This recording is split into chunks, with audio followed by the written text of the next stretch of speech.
ملتان جو پاکستان کے پنجاب صوبہ میں واقع ہے، ایک قدیم اور تاریخی شہر ہے جسے مدینہ الاولیاء بھی کہا جاتا ہے۔ اس کی تاریخ ہزاروں سال پرانی ہے اور اسے دنیا کے قدیم ترین شہروں میں شمار کیا جاتا ہے۔ ملتان نے مختلف تہذیبوں، مذاہب اور حکمرانوں کے ادوار دیکھے ہیں، جن کی جھلک آج بھی شہر کی ثقافت اور آثار قدیمہ میں نظر آتی ہے۔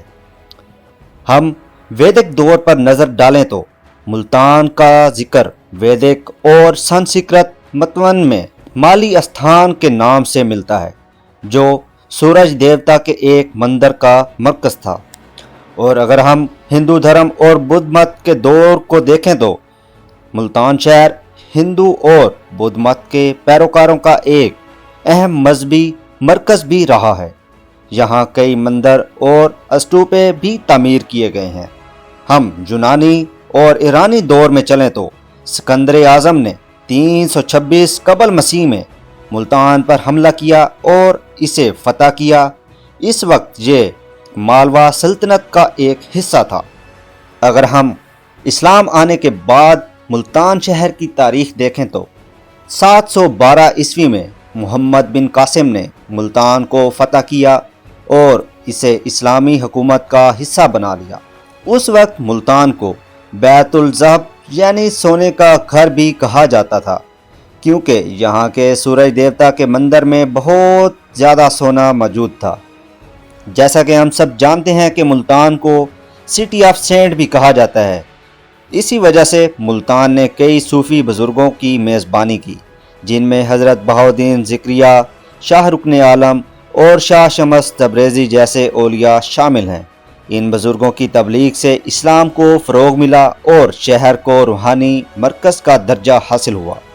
اگر ہم ملتان شہر کی تاریخ کا وسطی دور دیکھیں تو محمود غزنوی اور دیگر حکمرانوں نے ملتان کو اپنے کنٹرول میں رکھا۔ یہ تجارتی اور مذہبی مرکز بن چکا تھا۔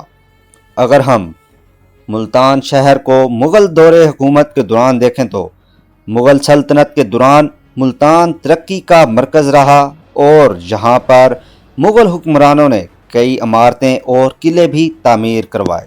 اس کے بعد کے دور یعنی برطانوی دور کے دوران ملتان شہر میں 1849 میں برطانوی راج نے ملتان کو اپنی سلطنت میں شامل کیا۔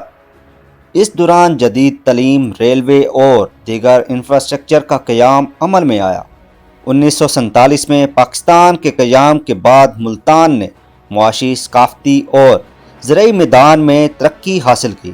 آج یہ شہر ایک اہم تجارتی مرکز، زرعی پیداوار کا گڑھ اور صوفی ازم کا مرکز بن چکا ہے۔ اب ہم بات کرتے ہیں کہ ملتان شہر کے مشہور مقامات کون سے ہیں، جن میں حضرت بہاؤالدین ذکریہ کا مزار، شاہ رکن عالم کا مزار، قلعہ قاسم باغ، حسین آگائی بازار، شاہ شمس تبریزی کا مزار، بہاؤالدین ذکریہ یونیورسٹی اور دریائے چناب کے کنارے ہیں۔ اب ہم بات کرتے ہیں ملتان شہر کی ثقافت کے بارے میں کہ ملتان شہر کی ثقافت کیسی ہے۔ ملتان کی ثقافت صوفیانہ ہے۔ یہاں کے لوگ میٹھے لہجے، روایتی موسیقی اور دستکاری، خاص طور پر ملتانی کڑھائی، مٹی کے برتن اور ملتانی خصہ کے لیے مشہور ہے۔ ملتان کی تاریخ ایک شاندار تہذیبی، ثقافتی اور روحانی ورثے کی عکاسی کرتی ہے، جو آج بھی زندہ ہے۔